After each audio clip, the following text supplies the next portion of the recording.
Top of the morning, creator. Can it be? Is it day 7? We really have to stop meeting like this. No, actually, we don't. That's the best part. So how you doing? Not to be taking score, but just as an observer. How you doing? Are you feeling better mostly? Have you noticed that things are going a little smoother? Have you noticed that perhaps your mind is not dwelling in places down, down, down the vibrational scale as a result of the practices that you're participating in? And by, of course, not being engaged in news and politics and all those things that we have no control over? I hope so. So I noticed something about myself this morning when I woke up. And I wanted to chat with you about it. Oh, I have another question. Have you been practicing the nighttime before you go to sleep, laying in your bed and reviewing your day practice? You know, it's one of my favorite things to do, truly. It just feels so darn good, and it gets your vibration in such a high note that when you wake up in the morning, you get to wake up in that vibe as well. So if you're a student of the teachings of Abraham Hicks, they say, go to sleep in the vortex, wake up in the vortex. And it's true. So I've been pretty much waking up in the vortex until this morning. Dum, da, dum, dum, dum. And why is that? Well, I'll tell you exactly why it is. I know exactly why it is. Yes, I did my juicy practice before bed, but I could even feel a little resistance in it. It wasn't getting as juicy as it normally can get. And that's because I watched something that wasn't, how might I say, uplifting? Yeah.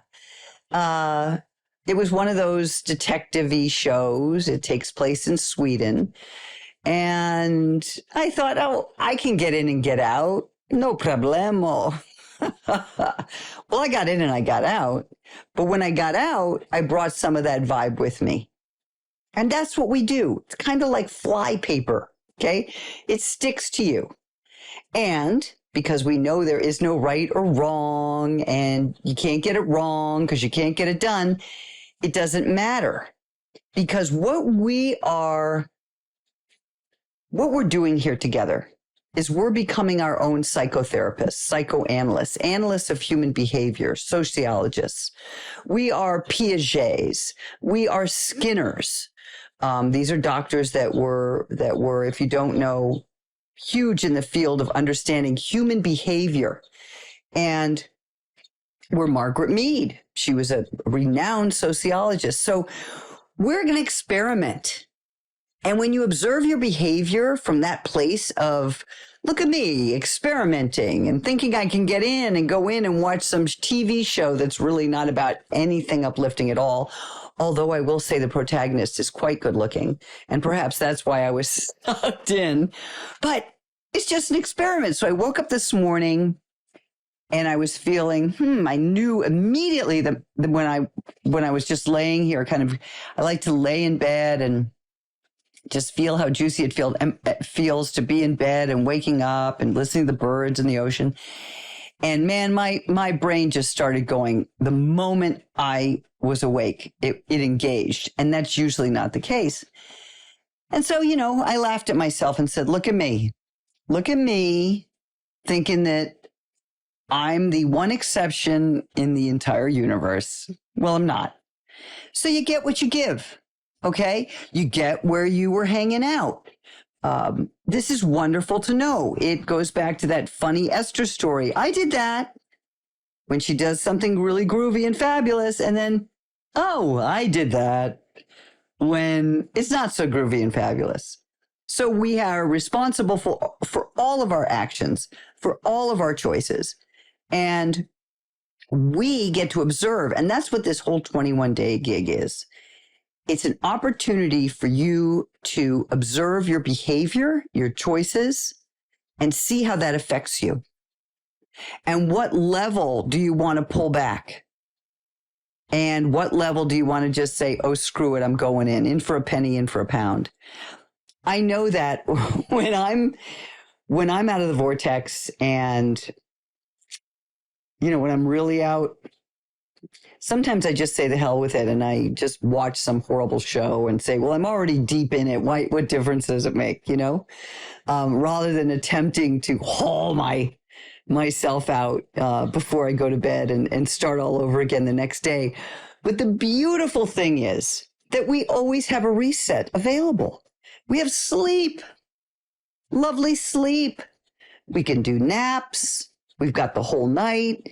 And with each day comes a new beginning, a new opportunity, a new foundation that we can create from which to launch deep into our day. And that's just one of the fun aspects of playing with all of these processes and systems and seeing what works for us and what doesn't, because you're going to find some things that really do work for you and others that don't. And part of the reason I'm throwing all these different things at you over the course of our time together is so that you can glean which ones you do dig and which ones you don't, because you're not going to love them all. You're going to say, hey, I want to put this in my quiver of knowing so I can haul it out when I need it. But you know what? That one doesn't really work for me. Maybe it works for you down the road. Who knows? But at least you're going to have this whole library of things that you can grab and hold on to, specifically because you've actually practiced them. Because look, we're all guilty of this. You get on Facebook or whatever, you get on an Abe page or your page and you write all these fun memes, or maybe you just read them and you think, oh, that's so cute. And you think that's practicing a high vibe. Not really. No, you're just flipping through things and reacting. Oh, that's cute. Oh, that's not. Oh, that's funny. That's not really. Oh, that's two funny things in a row.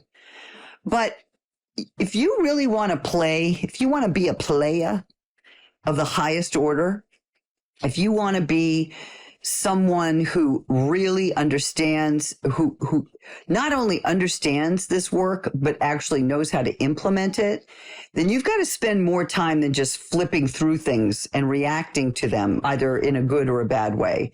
You actually have to take the time to get in there and do the work. Somebody asked on the page, the Abraham Hicks and You page that I run, if there was a way to not do work and get paid. And my response was no. Because I'm not talking about work where you're going out and shoveling things for someone to pay you, or, working in a restaurant or a corporation. I'm not talking that kind of work. I'm talking the internal work that you need to do with yourself in order to reap the benefit, the payment of a high vibing life mostly. You got to do the work. You get as much as you give. You get as much as you put into it. You get as much out of it as you're willing to focus. So a lot of people will say, well, I tried it. Really? Did you really try it? Did you really? Did you do like the rest of us over here who are going cold turkey on the funky stuff? Because you got to go cold turkey on the funky stuff. You got to quit something, lay it aside in order to allow in the groovy stuff. You just have to. And rather than saying, well, what am I giving up? You're not giving up anything. What are you gaining? What are you gaining by not participating in political talk, commentary, or reading it? Trust me, politics is like soap operas. You come back 10 years, all the people are still talking about the same bullshit. Hasn't gone anywhere. And what we do know from history, if you are a student of history like I am, the politicians never changed anything. Anything. They're always the last to get on board because they like it the way it works for them. They've got all the bells and whistles. They've got all the groovy stuff. They don't want to change until they're forced to change. Except, of course, if it's one of my favorite politicians, which was Themistocles back in ancient Athens. And he said, I don't know how to tune a harp or play a lyre, but I know how to make a small city great. And so I too don't know how to tune a harp or play a lyre, but I know how to make my life great. I really do. And that requires my commitment, my tenacity, and me doing the work. Work, all caps, beautiful work for me that will yield me manifestations and benefits so far beyond what I put into it. Once you get over this initial hump of moving the negative out of the way and allowing the positive to flow in, it's exponential. It cannot be calculated. It can't be. Your time will become so fluid and so full of fecundity that there isn't a measurement in the universe that could give you the work to result ratio. Okay, that's what I got for you today. You ready for a meditation? You ready to go in deep and go play in that sacred space that's yours, only yours, just yours? Alrighty then. Snuggle up into your chair or wherever you're sitting. Maybe it's in your bed. Maybe you like to sit cross-legged. So get all in your seat, remove glasses, get everything out of your way, get all comfortable. And we'll drop up into ourselves, into the space, beyond space, into no time, no thing, no worries, no hurries. Closing your eyes, relaxing your shoulders, releasing your grip on life. Pull your tongue off the roof of your mouth. Let your jaw relax. Allow your eyeballs to fall deep, deep, deep into your skull.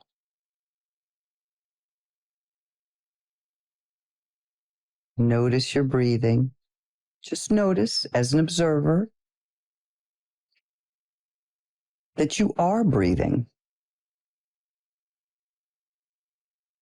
Tapping in to this system in your body that just brings you life with each inhale.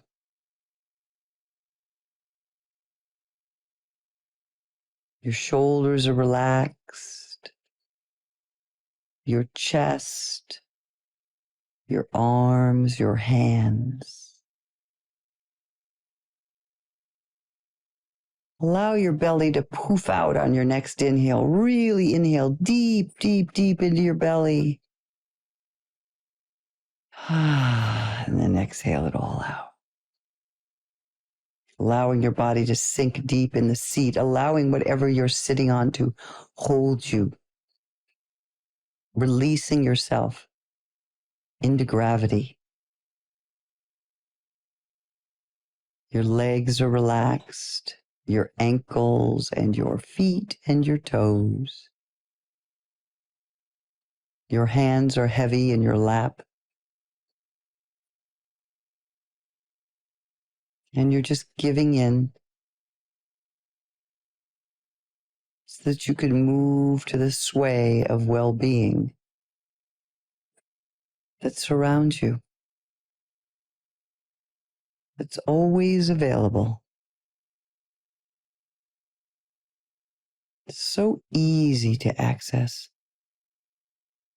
Just closing your eyes and noticing your breath.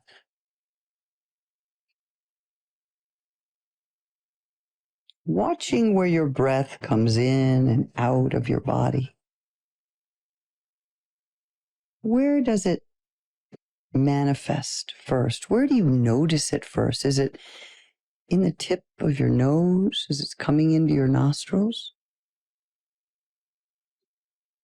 Or perhaps it's a sensation of your chest rising and falling, or your belly moving out And then releasing. Rhythmic flow.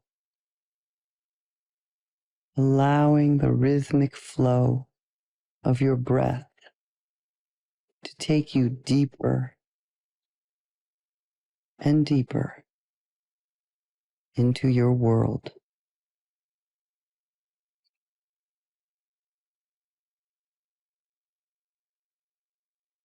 Noticing while you're here that maybe thoughts come flying through, but you have your doors open so you can watch it come in and watch it go out. Noticing any sounds in the same way. They don't stay. They come in and they leave. And if you are a trained observer, then you don't have to attach yourself to any of it. The thoughts, the sounds, any smells, or sensations. You're just watching, observing.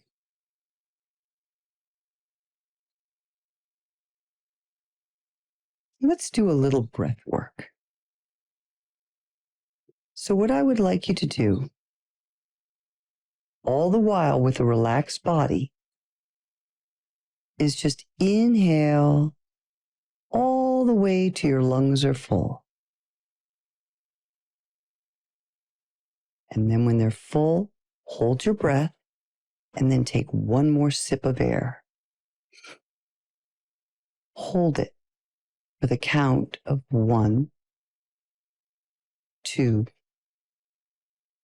3, and then exhale it all out, really sinking down into that exhale. Let's do it again. Inhaling, filling every part of you up, all the way down into your belly, your chest, your whole body. Top of the inhale, hold it. Now take another sip. Holding for 1, 2, 3 counts, and then exhaling fully. Now I'd like you to do that on your own for a bit. And what I would like you to do is, when you get into that space of holding your breath, and if you choose to hold it longer, that's totally cool. I want you to just notice the sensation in your body of being filled up with breath. Just notice it. Noticing how it feels. And then exhaling all your breath.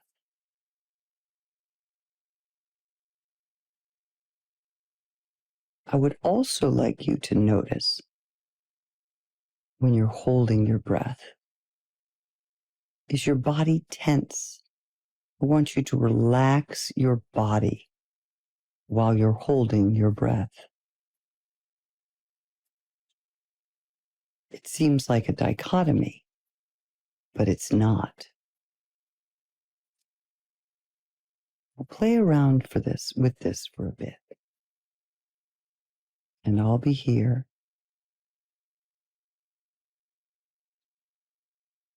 quietly.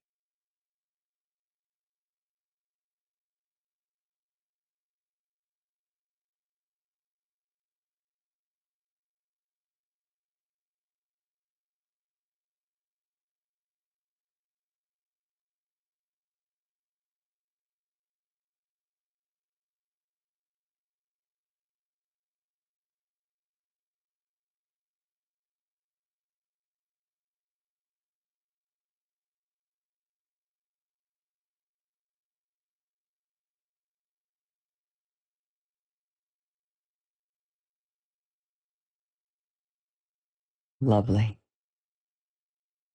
One more time, please. Inhale. as much as you can. Top it off with a final sip. Hold the breath and relax your entire body while you hold your breath.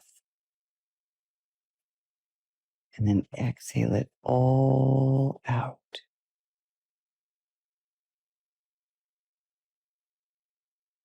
Now we're going to do it the other way.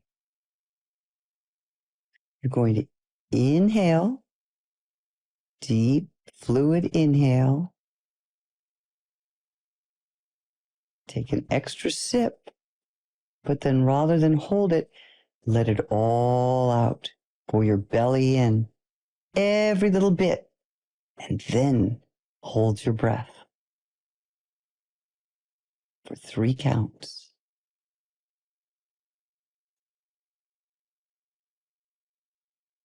And then inhale again. Fill all the way up.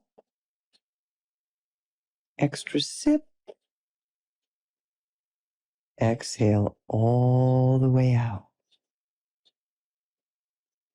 Holding your breath for 3 counts. 1, 2, 3. Before beginning an inhalation.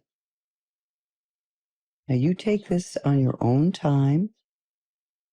If you'd like to hold your breath out for a longer period, then do so. And observe what it feels like to have no breath in your body. Observing how your body feels. Can you relax with no breath in your body?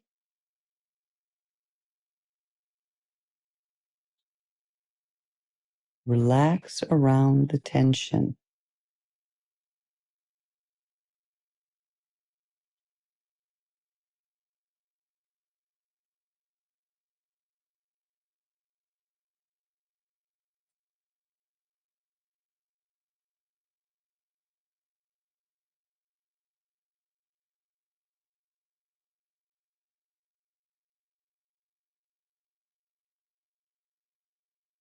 One final held exhale.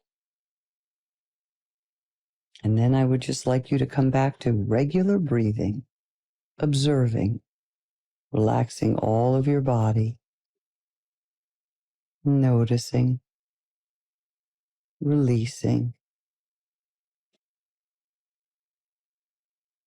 How does your body feel now? Is it tingling? How is it responding to the exercises you just did?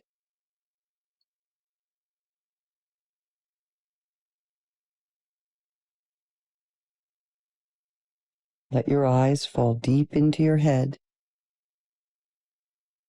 as we come out of this meditation. Allowing the world to come into your vision. Slowly open your eyes.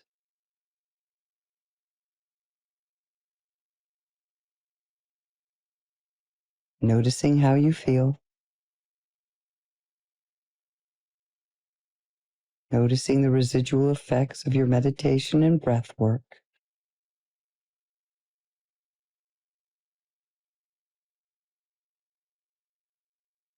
I really loved it when I became aware of the act of being able to hold my breath and relax at the same time. I've been a scuba diver all my life since I was 13. And there are times where you get in dicey situations, and when you're doing tests and making sure if your equipment doesn't work, what you need to do in order to survive, one of the things is you need to be relaxed whilst not breathing. And it's a wonderful tool. And it also comes in handy if you're ever having hold your breath contests, because I used to live outside of San Francisco, and there's a tunnel there, the Caldecott. And my daughter and I always did this hold your breath going through the Caldecott. And if you can hold your breath and relax, you're going to win that game every single time. I promise. And it will also teach you another benefit is relaxing during stressful situations. Noticing yourself when you're in the car and in traffic, or when you need to be somewhere and you're all tense, you can relax. Even though you're feeling inside a little tense, you can do that. You have the ability to pull back from emotions and allow your body to be in a different state. It's mastery, yet another form of mastery. So I'm going to send you off now, Creator, into the world. Do your journaling, whatever comes to your mind, whatever you want to comment on. Perhaps it's how your body feels now, and maybe the experience of holding your breath. And remember to use feeling words and milk the explanations. Oh, my body felt tingling. It felt alive, open, flowing. And on we go. All right. 1 week down and 2 to go. What wonders await us. Have a grand day. Until tomorrow. Ciao.